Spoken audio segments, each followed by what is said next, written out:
bases submarinas, criaturas secretas y cientos de avistamientos aéreos. Quédate que hoy tendremos una investigación especial, profunda y con mucha evidencia sobre el lugar más misterioso del mundo, Alaska, la base secreta de Ketchikan. Vamos a empezar con un lugar sumamente interesante de nombre Ketchikan. Es de esos puntos más como para hacer turismo, pero el contexto cuenta una cosa totalmente diferente, muchísimo más extraña. Porque esta ciudad sí es muy bonita, pero actualmente está rodeada por un sistema de firdos, de bosques y montañas, un lugar de postal claramente. Y dentro de todo esto hay un canal que es muy interesante que se llama Vemg. Este canal es sumamente largo, estrecho en algunas partes, con profundidades que pueden llegar fácilmente a los cientos de metros. Obviamente, como en todos estos casos, hay zonas donde el fondo simplemente no se alcanza a ver. No es un lugar donde se pueda ver qué hay abajo, ni siquiera con condiciones de luces óptimas. Y durante mucho tiempo había partes completas del lecho marino que no estaban mapeadas, y cuando empezaron a estudiarlo con muchísimo más detalle y más paciencia, comenzó a aparecer algo que no estaba en estos registros previos. Apareció una formación volcánica sumergida, una especie de caldera antigua y colapsada que estaba ubicada específicamente en el sector sur de este canal. Y este descubrimiento es sumamente interesante porque es una estructura completa que había permanecido oculta debajo del agua durante muchos siglos, y justo dentro de todo este entorno está ubicada una instalación que no se presenta como una base tradicional. Está la CEFAC. Esto es un complejo que pues no es tan visible desde la costa, no tiene una forma típica de una instalación militar abierta, está más bien fragmentada, y hay un punto que sí es muy visible, que lo pueden apreciar desde un punto que se llama el Black Island. Es básicamente una pequeña estación en una isla dentro de este canal, pero ese punto no representa lo que realmente es el sistema. Lo importante en este caso es lo que está debajo. El sistema se compone de muchos arreglos acústicos que están puestos directamente sobre el fondo marino. Son pequeños sensores que están distribuidos a varias millas de distancia, conectados a esta estación operativa. ¿Y para qué está eso? No están para emitir señales como tal, solamente están registrando sonidos. Cualquier desplazamiento bajo el agua queda capturado en ese mismo instante. No importa si es un submarino, una embarcación, un críptido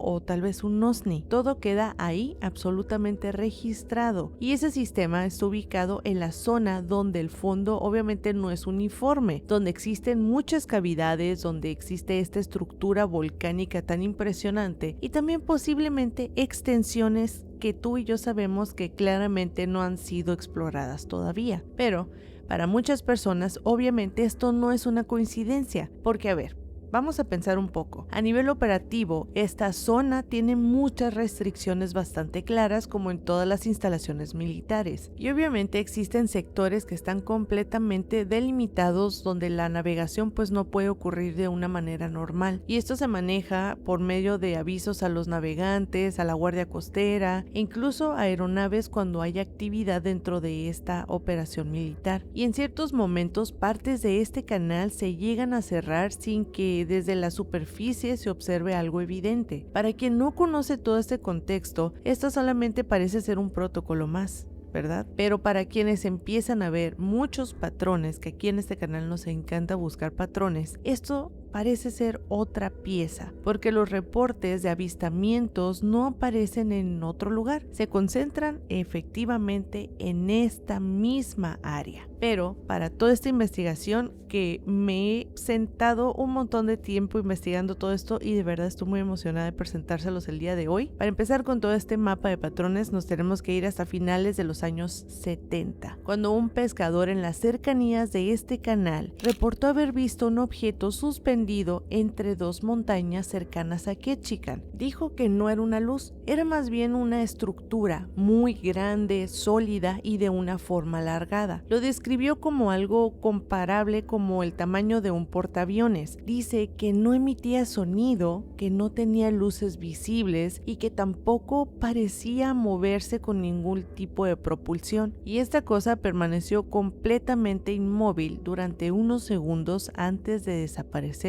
casi de forma instantánea. Y en el año de 1987, un piloto privado que estaba sobrevolando rutas cercanas al sureste de Alaska reportó haber observado una luz de color blanco intenso elevándose desde la superficie del agua en dirección vertical. Este aparato o esta nave no seguía ninguna trayectoria en curva ni tampoco una aceleración progresiva como normalmente sería. Simplemente ascendió de forma directa hasta perderse en la misma altura. El piloto reportó que no había nada de tráfico aéreo en esa zona en ese preciso momento. Y en 1999, en el cielo sobre Ketchikan, un testigo describió una luz de forma circular, extremadamente brillante que se movía lentamente y no estaba cruzando el cielo como un avión. Permanecía dentro de un radio limitado, cambiando de dirección sin transición. Este testigo estaba familiarizado con aeronaves locales, lo cual pues descartó rápidamente cualquier explicación convencional, porque esta luz no solamente desapareció en el horizonte, simplemente dejó de ser visible en el mismo punto donde ya estaba. Y en el año 2000, un poquito más cercano, más moderno, desde un crucero en aguas cercanas al canal, varios pasajeros observaron una formación de luces, aproximadamente 30 puntos luminosos organizados en lo que parecía ser una estructura ovalada. No había un parpadeo como en estas aeronaves o drones, si fuera el caso. También hay un factor muy importante, que estas cosas no emitían ningún sonido. Estas luces permanecieron estáticas durante un corto periodo de tiempo y luego se desvanecieron casi de manera simultánea. Y en el año 2004, una embarcación pesquera reportó una luz intensa bajo el agua, que a pesar de que era de noche y estaba completamente oscuro, era visible a través del agua. Y no era bioluminiscencia ni tampoco un reflejo, era una fuente de luz 100% definida que se movía lentamente a cierta profundidad antes de que desapareciera. Y continuamos con estos casos porque en el año 2011 un residente de Ketchikan reportó haber visto 3 objetos luminosos alineados sobre este misterioso canal. No estaban haciendo una formación rígida, pero sí se mantenían como a una cierta distancia constante entre ellos. Esta persona dice que se desplazaron lentamente durante varios segundos y luego desaparecieron uno por uno sin cambiar la velocidad. Y es que,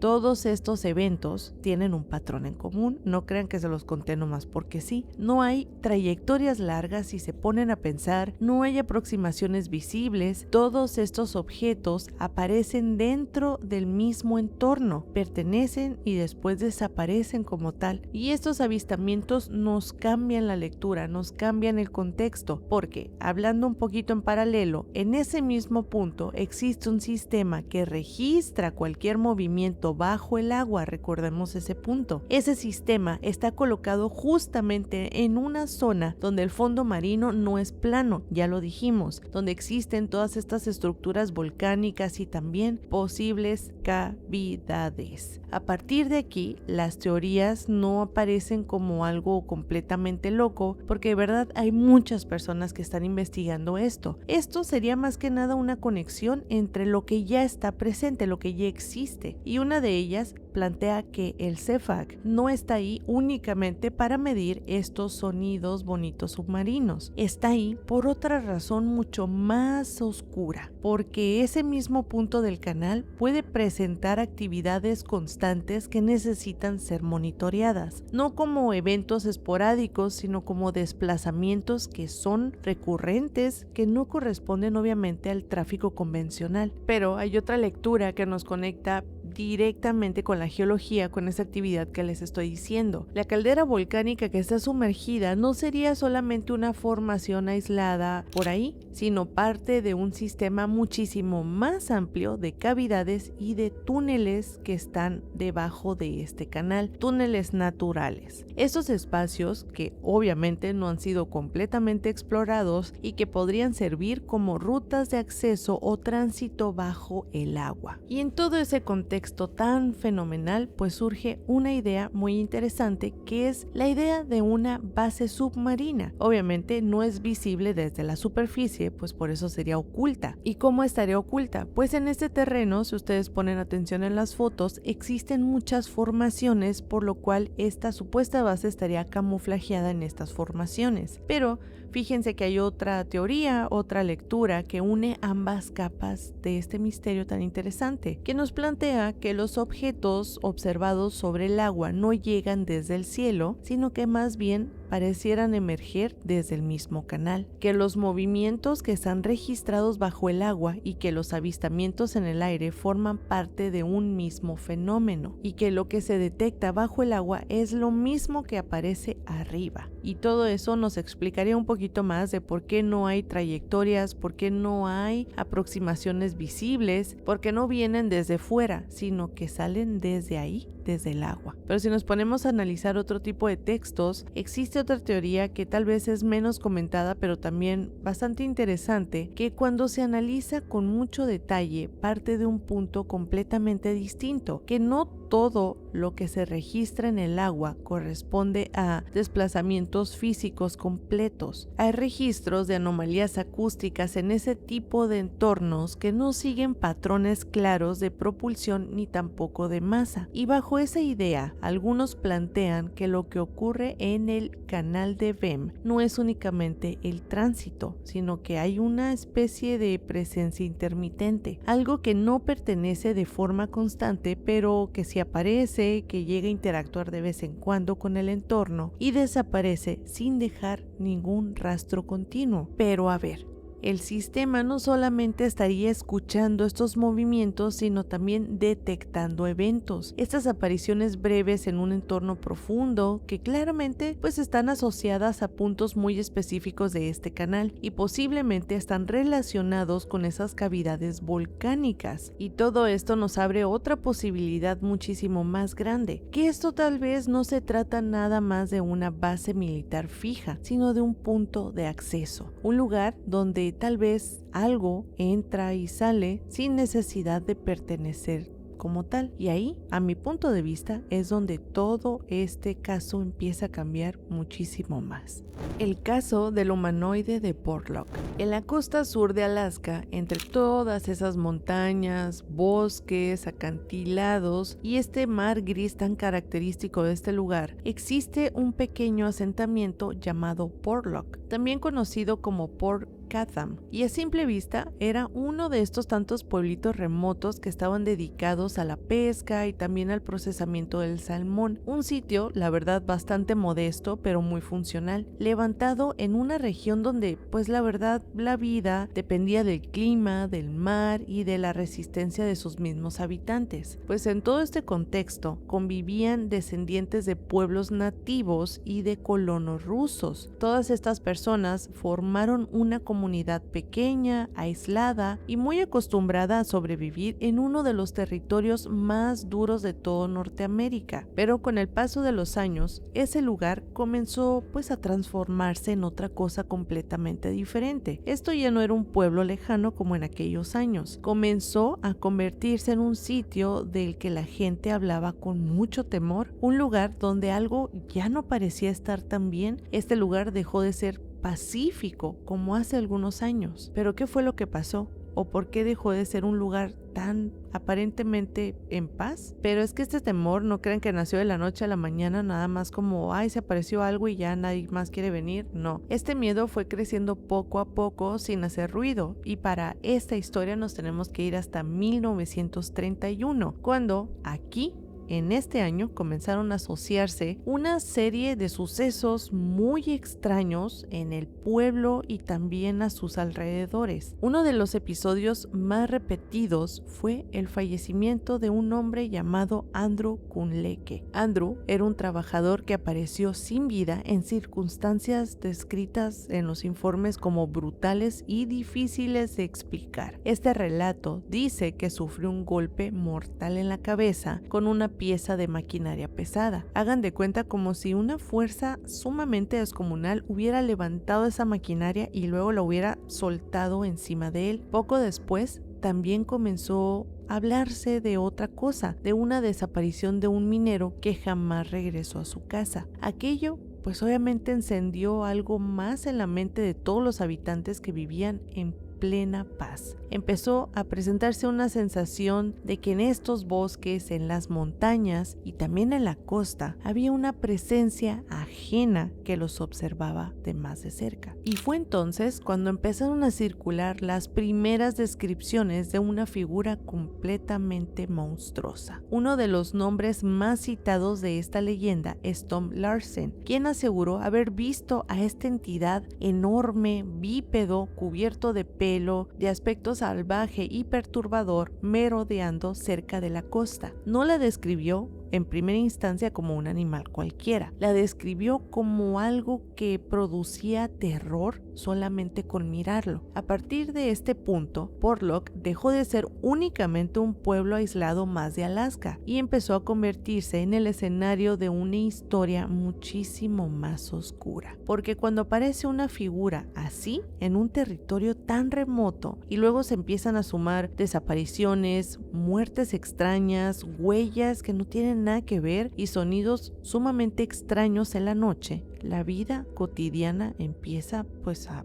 irse. Y eso fue exactamente lo que ocurrió con la reputación de Porlock en aquellos años. Pero, con el paso del tiempo, el miedo dejó de depender solamente de un relato. Esto ya no era solo la historia de un hombre que había fallecido o de una figura vista a la distancia. No, esta cosa se puso mucho peor porque comenzaron a registrarse huellas enormes de aproximadamente 45 centímetros, con una forma bastante semejante a la de un pie humano, internándose en zonas boscosas, siguiendo senderos de alces y perdiéndose en terrenos montañosos y también en glaciares. Pero también se empezó a decir algo bastante aterrador y extraño, que en algunas lagunas o zonas de aguas muy tranquilas aparecieron cuerpos en partes, con heridas que según los relatos de las personas que viven ahí no coincidían con ataques de osos normales, ni tampoco con patrones de depredadores que ya son bien conocidos en esta región. Y durante la noche las cosas se ponían mucho peor porque las personas empezaron a escuchar gruñidos, sonidos guturales, aullidos que parecían descender desde las montañas y se mezclaban poco a poco con la cercanía de las casas. Y poco a poco este paisaje entero empezó a sentirse más contaminado por la sospecha. El bosque ya no era solamente un bosque y la costa pues ya no era costa. Todo esto parecía formar parte de algo mucho más terrorífico, a un territorio mucho más peligroso. Y sí llegó el punto en el que ya no era una criatura desconocida. Las personas empezaron a nombrarla como Nantinak, escrito también como Nantiinak según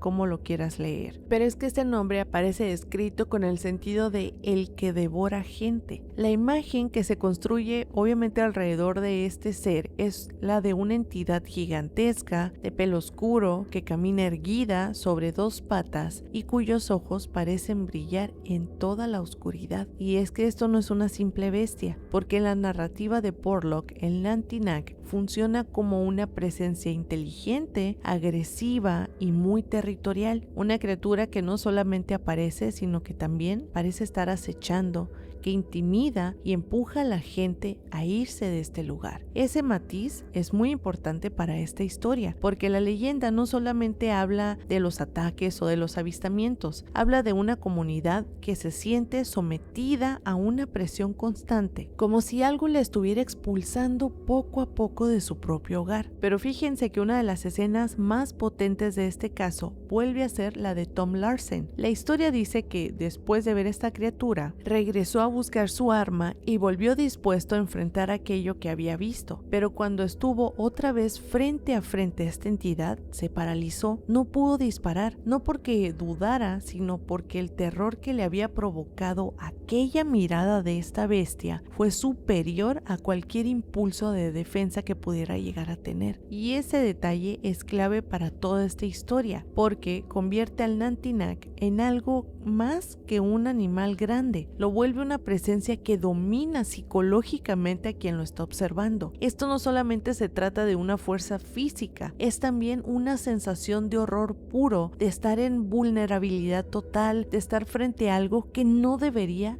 de existir. Y esta historia se vuelve todavía más interesante cuando entran en escena los recuerdos transmitidos por los antiguos pobladores y también por sus descendientes. Aquí aparece el testimonio atribuido a Melania Kell, una persona ligada a la memoria de este lugar, quien habría compartido los relatos heredados de su familia sobre el abandono de este sitio. Y según esa tradición, su familia dejó el pueblo de forma abrupta, abandonando su casa, dejando sus pertenencias y comenzando de nuevo en otro sitio. La razón no habría sido un hecho aislado, sino una acumulación de sucesos bastante feos, bastante aterradores. No solamente se hablaba de esta gran criatura peluda, sino también de otras presencias, como por ejemplo el espíritu de una mujer vestida de negro que salía de los acantilados. Esta mujer tenía el rostro completamente blanco, apareciendo y desapareciendo en silencio. Y esto todavía vuelve al caso más extraño, porque expande obviamente más el miedo de Porlock, más allá de esta criatura, y empiezas a meterte en otra cosa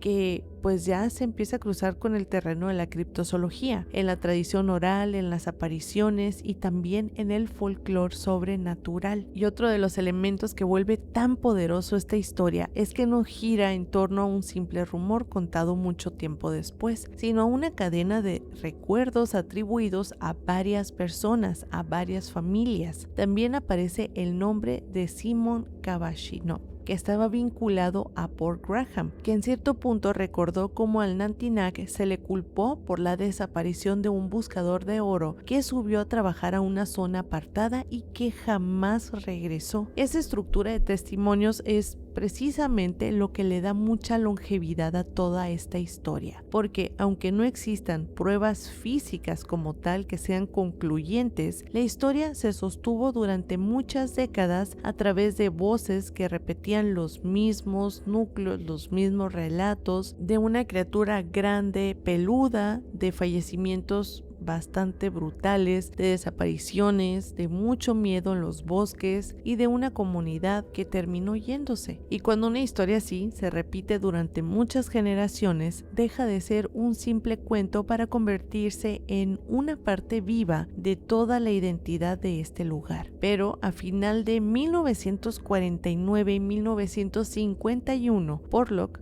quedó prácticamente abandonado. Todas las casas se vaciaron, la oficina postal cerró y el asentamiento fue perdiendo su última señal de vida. Ahí es donde este caso alcanza su forma definitiva, la de un pueblo fantasma. Porque una cosa es escuchar sobre una criatura extraña en el bosque y otra cosa muy distinta es ver que todo este escenario de esta historia realmente sí terminó deshabitado. Eso es lo que vuelve tan poderosa toda esta historia de Porlock, las ruinas que parecen darle la razón a todo este miedo que les acabo de contar. El silencio de este lugar parece confirmar que efectivamente sí pasó algo ahí, y aunque esta historia puede tener muchas explicaciones más humanas si quieren, el paisaje hace que resulte casi imposible pues no imaginar que tal vez en algún momento estos habitantes sintieron que ya no podían estar ahí viviendo más en lo que algún día fueron sus hogares.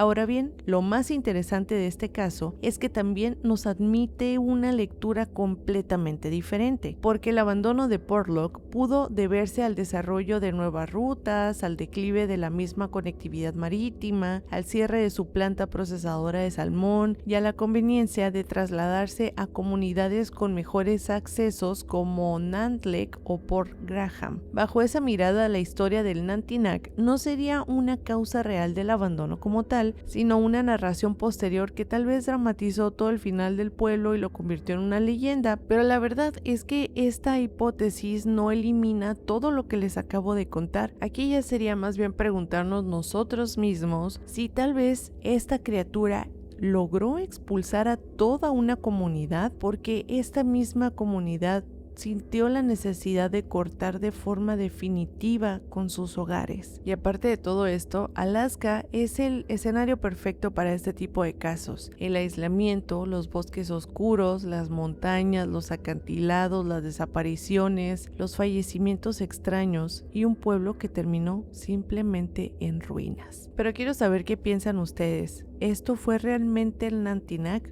Una presencia de carne y hueso que logró aterrorizar a todos sus habitantes, o tal vez fue una forma de ponerle rostro al miedo, a la dureza del mismo territorio y al derrumbe de una comunidad aislada. Tal vez ahí esté el verdadero corazón del misterio de esta historia.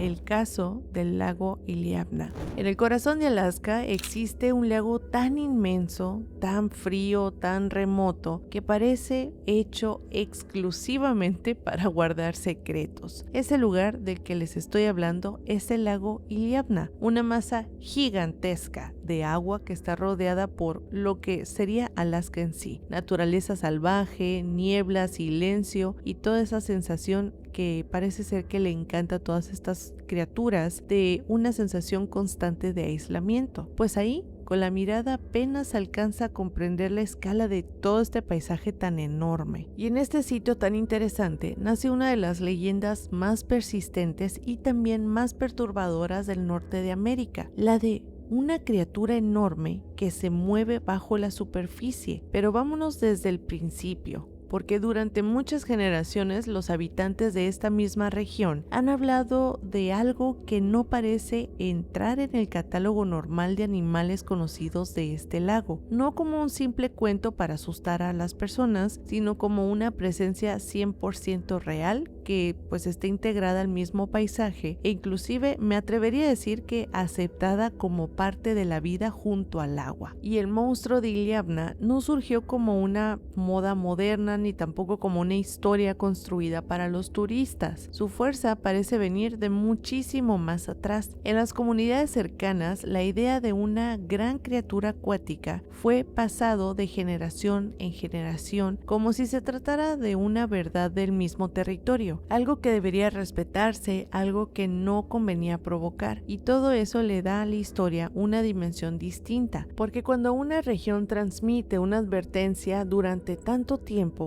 el relato deja de sentirse como una fantasía y comienza a adquirir un peso como una memoria colectiva. Y este lago ya no solamente es un lago, sino que se vuelve un espacio donde podría tal vez estar ocultándose algo muy antiguo, poderoso y difícil de clasificar. Pero con el paso de los años, esa presencia misma empezó a formar parte de descripciones cada vez más precisas. Se hablaba de movimientos extraños en el agua, de olas demasiado grandes para ser normales, de bultos oscuros que avanzaban cerca de la superficie y obviamente de una criatura que parecía desplazarse mostrando una secuencia en el mismo lomo o como jorobas o elevaciones. Y poco a poco esta leyenda dejó de ser una sombra definitiva para pues ahora sí convertirse en una figura concreta, el ser del lago, un ser largo, oscuro, capaz de emerger por instantes y desaparecer antes de que alguien pudiera entender completamente qué estaba viendo. Uno de los episodios más inquietantes ocurrió en el 2017, cuando varias personas observaron algo anómalo muy cerca de la superficie del lago. Entre estas personas estaba Nathan Hill, quien en cuanto vio esta situación, hizo lo que todos desearíamos hacer en esos momentos, empezó a grabar. A unos más o menos 200 o 300 metros de la orilla, el agua empezó a alterarse de una forma casi imposible de ignorar. Esto obviamente no era un simple pez saltando ni una corriente extraña, era una perturbación amplia, pesada, como si algo se estuviera deslizando apenas por debajo. Aquí les voy a dejar el video. En este metraje, aunque la imagen obviamente no es muy nítida, es del 2017, se distingue una forma alargada con varias elevaciones si ponen atención. Esta escena parecía mostrar más una criatura avanzando con el cuerpo parcialmente sumergido, dejando ver una especie de joroba como tres, si se dan cuenta, sobre la misma agua. Pero es que ese detalle resulta muy estremecedor porque no es la primera vez que se ve algo así, ni tampoco es el primer video que se tiene de esta cosa. Esto vuelve a repetirse en otros encuentros separados por el mismo tiempo. Uno de ellos es de Raymond Wilsey, quien desde muy joven escuchó todas estas historias sobre la criatura y casualmente terminó viendo algo con sus propios ojos. Y lo que observó desde la embarcación familiar era, pues según su impresión, mucho más grande que el mismo barco donde estaba parado. Era una masa viva con una espalda completamente irregular, con varias elevaciones y una cola que parecía desaparecer bajo el agua. La cabeza era tan grande que producía una sensación de amenaza, de peligro, de miedo. No parecía ser un pez cualquiera, según sus palabras. No se movía como un animal ordinario de este lago. Y esa coincidencia entre estos dos distintos relatos le da al caso una coherencia bastante extraña y también muy interesante para analizar. A ver, esta historia se vuelve todavía más intensa con el testimonio de Saniel, un pescador que vio a esta misma criatura desde una distancia mucho más peligrosa. Este señor no la vio desde la orilla ni tampoco desde un barco, la vio desde su canoa. Frente a él emerge una forma serpentina, ancha como la propia embarcación y varias veces más larga que la misma, con la piel de una tonalidad muy oscura, arqueada, y también dice que mostraba la cabeza y el cuerpo en una secuencia como ondulante, como yo lo describiría más o menos como una serpiente. Esta impresión obviamente para el pescador fue devastadora, no solamente por el asombro de ver algo así, sino que era la certeza de que estaba compartiendo el agua con una criatura que parecía venir de otra época, algo que claramente era demasiado grande, demasiado silencioso y demasiado extraño como para encajar en una explicación normal. La leyenda del monstruo de Iliamna también se sostiene porque no solamente se limita a estos pescadores o habitantes que claramente sí están muy acostumbrados a crecer entre historias del lago, pero en una ocasión una antropóloga que trabajaba en la misma región observó desde una avioneta una criatura oscura bajo la superficie de la bahía mientras descendía para aterrizar. Al principio pensó que podrían tratarse de dos focas juntas o quizá una beluga, pero esa forma pues no coincidía con nada que ella tuviera registrado en su cabeza. La forma no era clara, no era de color blanco, tampoco dice que se movía como un animal común. Era una sola criatura, de color oscuro con un desplazamiento diferente a cualquier otra cosa que hubiera visto antes. Y desde ese momento alteró por completo la forma en la que miraba las viejas historias de ese lugar, porque la verdad es que ella sí era bastante escéptica. Lo que antes le sonaba como folclore lo empezó pues a ver con un poquito más de realidad. Eso no es lo que hace esta historia tan poderosa. No es el único testigo, no hay una sola versión, tampoco hay una escena aislada perdida en el tiempo. Esto hagan de cuenta que es como una cadena de eventos, de avistamientos también que se van repitiendo con muchas variaciones, pero siempre con la misma idea principal, que es una criatura oscura, larga, vista bajo el agua o a veces en la superficie, pero siempre con tres jorobas y la cabeza que parece ser más prominente que todo lo demás. Y aunque ninguna descripción es idéntica a la otra, varias coinciden en algo fundamental para esta historia. Lo visto no se compara con ningún animal de los que existen en este lago. No encaja del todo con las focas, ni con los peces más grandes, ni mucho menos con simples juegos en el agua de estos animales. Por eso el monstruo del lago de Iliamna ha sido comparado tantas veces con el monstruo del lago Ness. Ambos giran en el mismo entorno de lagos grandes, fríos, profundos, que son muy difíciles de explorar. Obviamente donde los testigos describen cuerpos enormes, formas anómalas que se desplazan bajo la superficie. Pero es que Iliamna tiene otra ventaja narrativa sobre el lago Ness, que este sigue siendo un lugar mucho más aislado, mucho más grande, mucho menos domesticado por esta fama global. Tal vez entre ustedes haya muchas personas que nunca habían escuchado hablar de este lago. lago, ni mucho menos de esta criatura. Y en ese sentido, la criatura del lago de Iliamna se conserva mucho mejor. Naturalmente, una leyenda así pues no tarda en abrir todas las puertas de las teorías que vamos a platicar aquí. La más famosa es la que imagina al monstruo como una especie de superviviente prehistórico, un reptil que es muy semejante a un plesiosaurio, oculto durante muchos siglos en las profundidades de este lago. La idea obviamente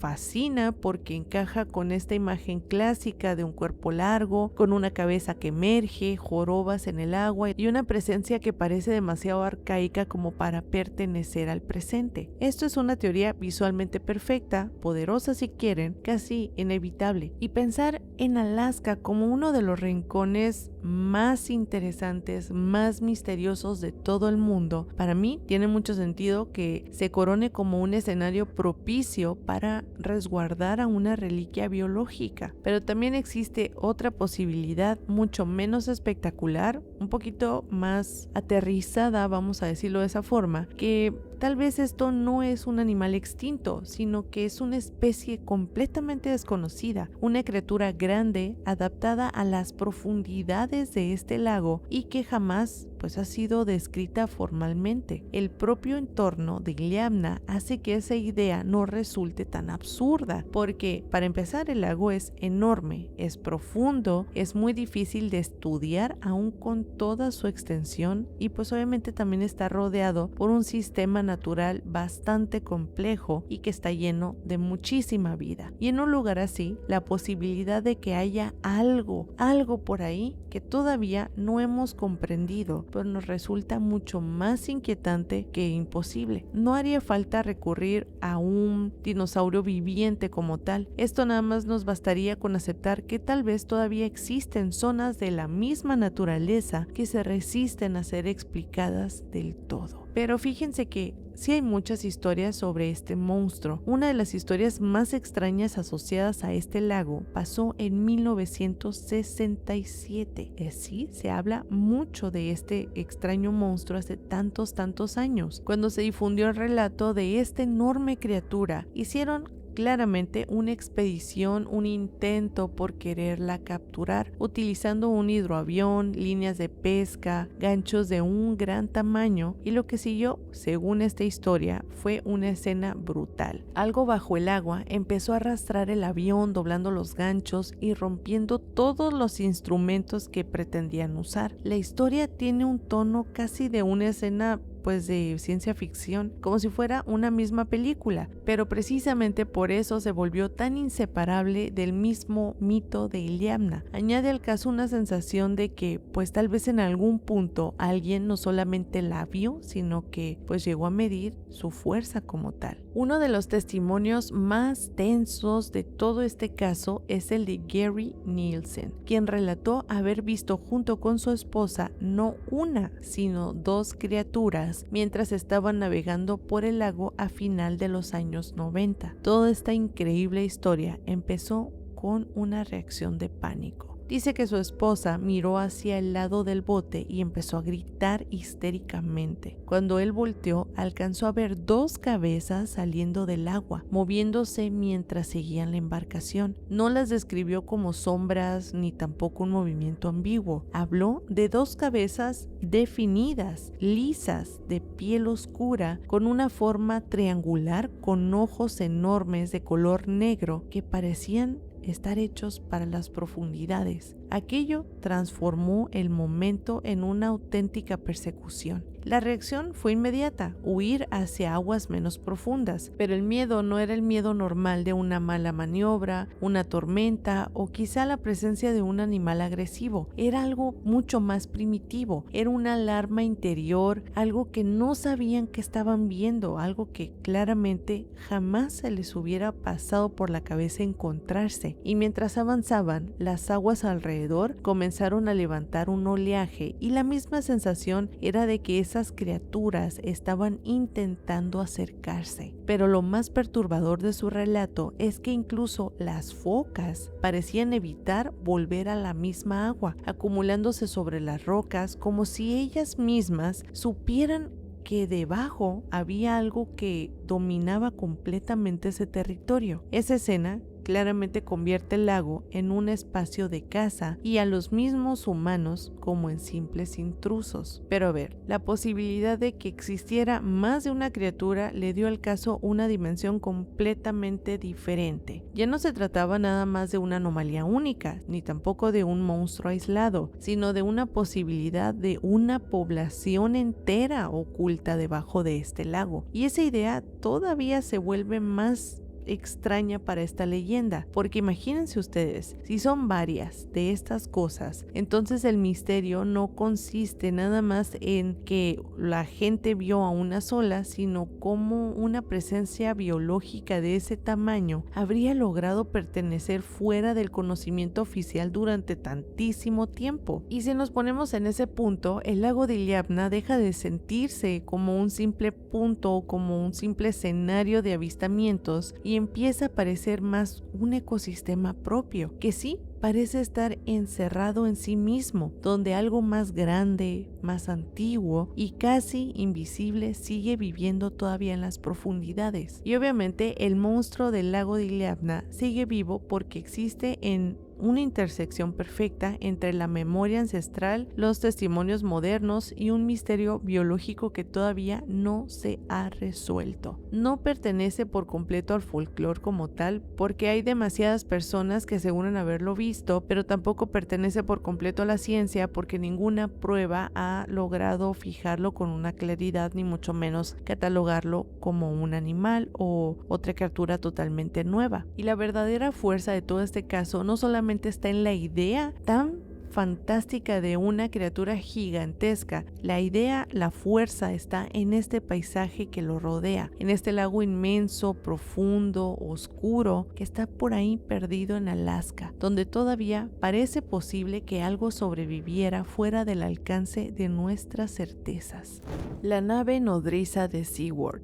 Al sur de Alaska se encuentra Seward, una ciudad marcada por puertos, barcos pesqueros, helicópteros y una actividad constante que claramente está ligada al mar. Este lugar está asentado junto a una bahía bastante profunda, estratégica de la península de Kenai, una zona donde el tráfico de las embarcaciones, las aeronaves y todo esto parece parte normal de una vida cotidiana. Y precisamente por eso, cuando alguien de esa región asegura haber visto algo que no tiene lógica, pues su testimonio resulta todavía más extraño, porque muchas personas de las que viven ahí están completamente acostumbradas a distinguir lo conocido de lo anómalo. El protagonista de este caso es Bill Chessman, un hombre que estaba ligado al trabajo del puerto y también pues obviamente a la vida al aire libre, alguien que pasó décadas en Alaska observando el movimiento del cielo y también del agua. Su relato parte en una tarde que parece como todas las demás. Estaba en su cabaña cuando poco antes de que cayera la noche escuchó un ruido de un helicóptero militar. Dice que salió con sus binoculares a ver qué era lo que estaba pasando. Esperar tal vez encontrar por ahí una escena habitual en una zona donde pues no es raro ver estas tipo de operaciones aéreas, pero lo que le llamó la atención de inmediato fue algo muy en concreto, que el helicóptero, según su versión, era un Black Hawk, completamente negro, sin marcas visibles, sin letras y sin insignias, y no parecía simplemente estar pasando, parecía estar quieto, suspendido como si estuviera vigilando algo. Ese fue el primer punto de quiebre. El segundo llegó unos instantes después, cuando Bill vio algo que, según él, no se parecía a nada que hubiese observado en toda su vida. Lo describió como una nave gigantesca, una estructura colosal de color gris plateado, tan enorme que la comparó con un supertanquero. Solo para decir enseguida que incluso un supertanquero parecía más pequeño que todo esto que estaba viendo, pues esta persona calculó un tamaño descomunal, si me preguntan. Dice que medía entre 1500 a 2000 pies de largo, con cientos de pies de ancho y de alto. No era una luz lejana, obviamente tampoco estaba hablando de un punto en el horizonte. Esta cosa estaba, según su testimonio, flotando a menos de un cuarto de milla de su casa, completamente inmóvil, silenciosa y perfectamente visible. Pero a ver, lo que vuelve tan potente e interesante este caso no es solamente el tamaño de este objeto, sino el nivel de detalle con el que Bill lo estaba observando. Aseguró que en la parte inferior de esta nave podía distinguir una especie de estructura cristalina con una forma de diamante que estaba ubicada justamente en el centro y que emitía luces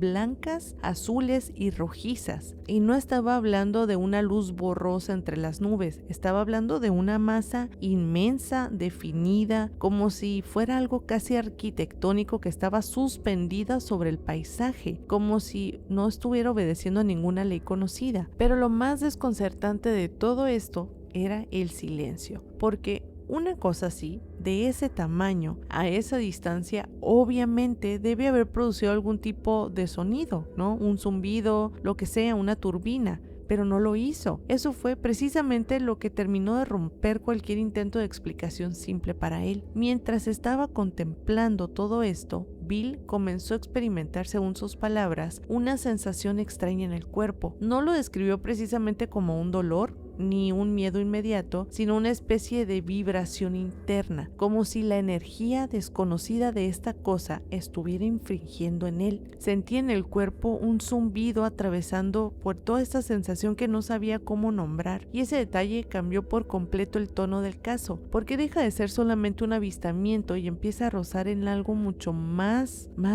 invasivo. No estaba solamente mirando una anomalía en el cielo, sentía que esa anomalía estaba produciéndole un efecto físico sobre él. Pero entonces hizo algo que suele volverse clave en este tipo de historias. Buscó una confirmación inmediata. Entró a su casa y llamó a sus vecinos. Les pidió que miraran por encima del techo para decirles si estaban viendo lo mismo que él. La respuesta fue que sí. Todos los vecinos también estaban observando este objeto y quedaron, según esta narración, en estado de shock. Bill regresó al exterior, sacó una silla del patio y permaneció ahí mirando la nave durante un buen rato. Porque la verdad, esto no se trató de un destello momentáneo ni tampoco de un cruce fugaz. Esto en su memoria pareció durar horas, como si fuera una presencia suspendida que no parecía tener, para empezar, ninguna prisa ni intención de ocultarse. Pero después ocurrió la fractura más inquietante de todo este relato, porque Bill no recuerda con claridad cómo terminó esta observación. No tiene una memoria nítida del momento en la que la nave simplemente se fue. Lo siguiente que recuerda es estar dentro de su casa, como si parte de la noche hubiera sido arrancada de su mente. Según su propio testimonio, perdió varias horas de tiempo. Ese vacío es el punto donde este caso deja de ser solamente una historia sobre luces extrañas y entra en el territorio más perturbador de la ufología, el de la pérdida del tiempo. Pues ya sabemos, uno de los elementos más repetidos en relatos de encuentros cercanos y también en supuestas abducciones. Pero a la mañana siguiente, esta experiencia dejó de ser un asunto privado. Dice que mientras se dirigía al trabajo, escuchó la radio local, donde varios oyentes comenzaron a reportar luces extrañas también durante esa misma noche. En el material aparece la voz del conductor Bob Bird, que estaba ligado en esa misma estación de la península de Kenai, recordando que recibieron muchas llamadas sobre luces que se desplazaban de formas extrañas, que se detenían, luego se movían en horizontal, luego en vertical, y que en algunos casos parecían reflejarse sobre las aguas del lago. La propia emisora identifica a Bob Bird como conductor de uno de esos programas locales, lo que al menos confirma, obviamente, pues la existencia real de la estación de radio. Pero aquí aparece un detalle muy importante, que este relato mezcla dos focos geográficos cercanos que no estaban idénticos, porque Bill ubica su observación en el entorno de SeaWorld en la Resurrection Bay, mientras que las llamadas radiales se presentan como reportes de luces vistas sobre Cook Inlet y en distintos puntos de la península de Kenai. Y eso no necesariamente invalida la historia, pero sí sugiere que el caso, tal como ha circulado, terminó uniendo en una misma narrativa un testimonio principal y una oleada pues mucho más amplia de observaciones regionales. En otras palabras, la historia se volvió mucho más grande de lo que exactamente pudo haber sido. La razón por la que este caso sigue siendo recordado no solamente por la imagen de esta cosa gigantesca, sino por toda la combinación de elementos que lo vuelven pues un avistamiento casi perfecto, ideal para sobrevivir como una leyenda moderna. Obviamente tiene un testigo experimentado que está acostumbrado al entorno, tiene un objeto descrito con proporciones inusuales, tiene una reacción física extraña, tiene vecinos que confirman la presencia del objeto, tiene un tramo de memoria perdida y además tiene una mañana posterior en la que la radio local está llena de muchas voces diciendo que habían visto luces similares. Y todo eso junto pues obviamente convierte una simple anécdota en algo mucho más poderoso, una historia, un episodio que parece extenderse por toda esta región. Y obviamente también hay un trasfondo que hace que Alaska funcione tan bien dentro de esta clase de relatos, que es, para empezar, un territorio inmenso, con zonas muy aisladas, con cielos abiertos, con un clima bastante hostil y grandes espacios donde cualquier fenómeno extraño adquiere otra dimensión. El propio caso insiste en esa idea, que en Alaska hay un espacio vacío, suficiente distancia y también suficiente oscuridad como para que algo desconocido pueda aparecer sin ser comprendido del todo. Y cuando encima de todo esto pues le sumamos la posible presencia de un helicóptero militar sin marcas visibles, la historia pues adquiere otro tono todavía más interesante, porque eso nos sugiere otra cosa: vigilancia, seguimiento y mucho secreto.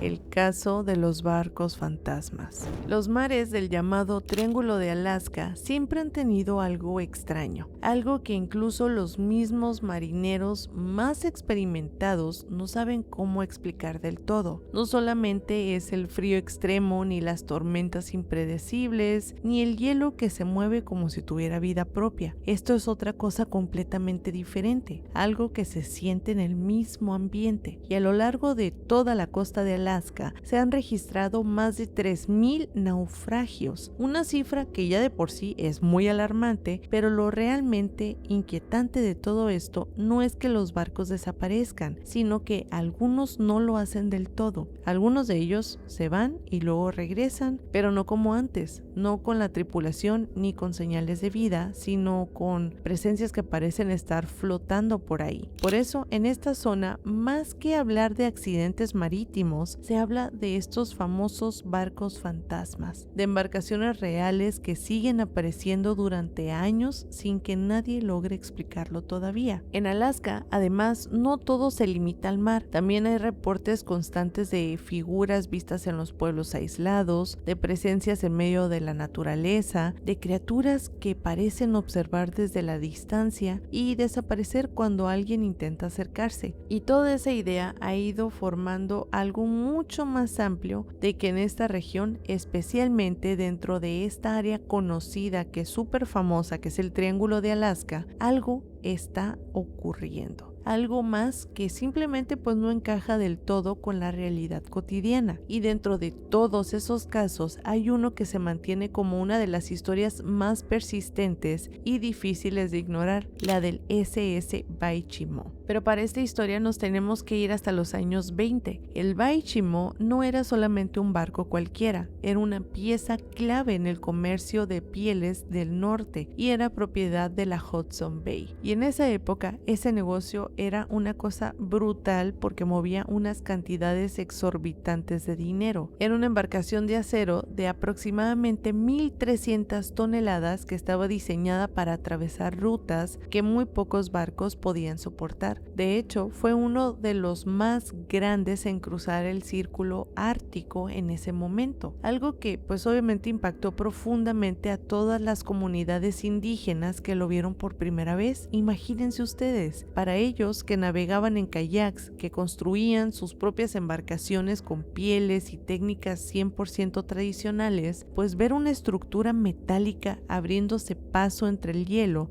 pues claramente debió sentirse como algo completamente fuera de lugar, algo ajeno, algo que no pertenecía ahí. Se dice que algunos indígenas quedaron tan impresionados que hicieron una representación del barco tallada en marfil y que con el paso del tiempo ese detalle comenzó a verse de otra forma, no como un simple registro, sino como algo mucho más cercano a una advertencia o a una forma de fijar en la memoria algo que todavía no terminaban de comprender, porque poco después de eso el Baichimo quedó atrapado en el hielo. Fue precisamente en octubre de 1931 cerca de la costa de Barrow, en el extremo norte si nos situamos en este triángulo de Alaska. El hielo simplemente lo rodeó completamente, lo inmovilizó sin ninguna posibilidad de maniobra, y es ahí cuando el capitán Sidney Cornwell tuvo que dar una orden que ningún marinero quiere escuchar: abandonemos el barco. La tripulación descendió e estableció un campamento en tierra firme no muy lejos de esta embarcación. No se fueron del todo porque la carga que llevaba el Baichimo era demasiado valiosa, pieles que en ese momento estaban valuadas en aproximadamente $1 millón,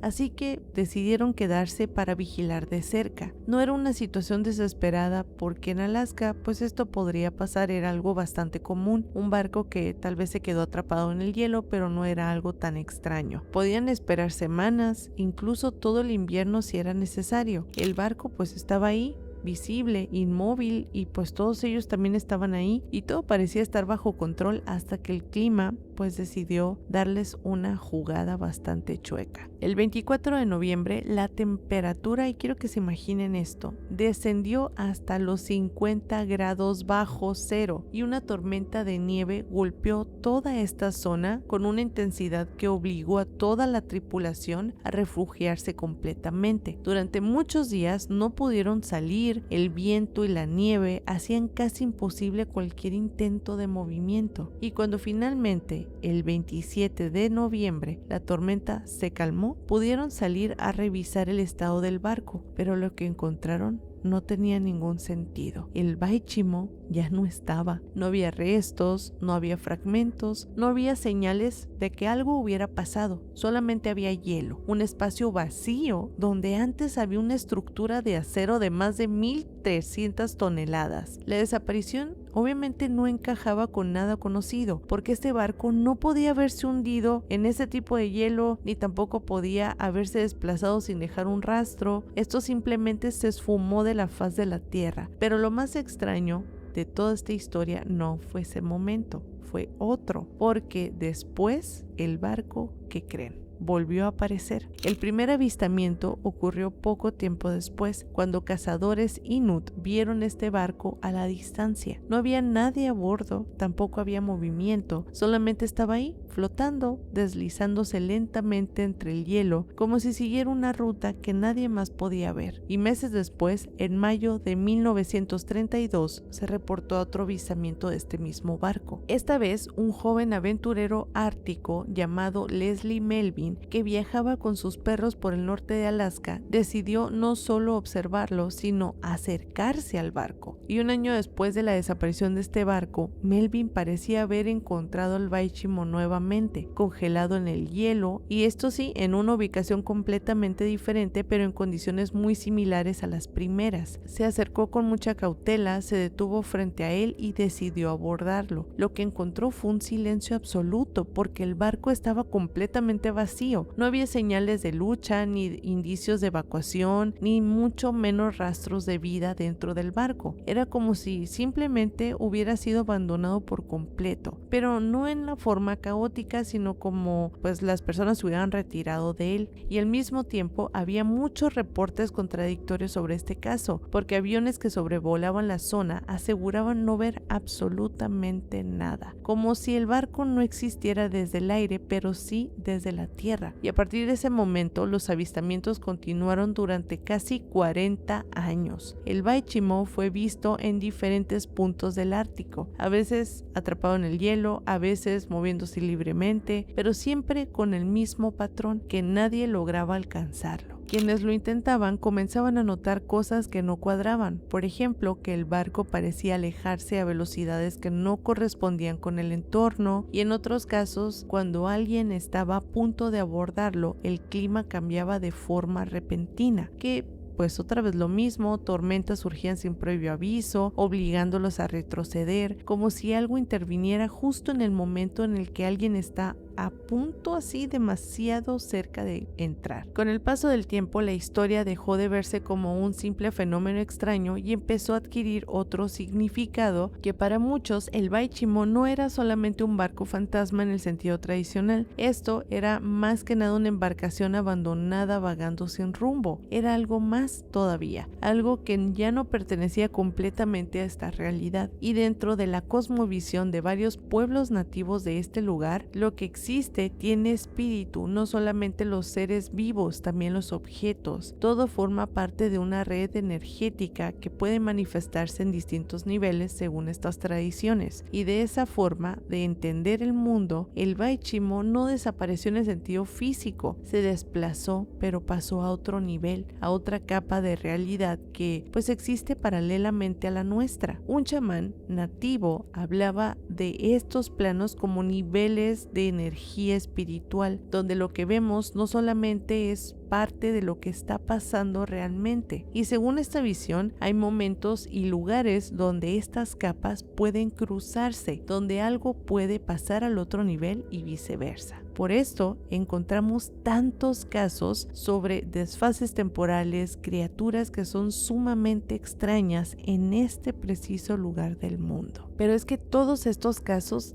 tienen un montón de información sumamente interesante. La verdad, me ha encantado investigar todo esto para ustedes. Espero que les haya gustado y si es así, por favor no olviden dejar su likecito, compartir este video, suscribirse al canal para llegar a muchísimas más personas y que se enteren de estos datos tan interesantes que les he dejado el día de hoy. Pero si me estás escuchando por Spotify, no olvides también compartir y suscribirte por allá porque de verdad es muy importante. Y bueno chicos, si les gustó este video, por favor compártanlo y ahora sí, nos vemos en la próxima.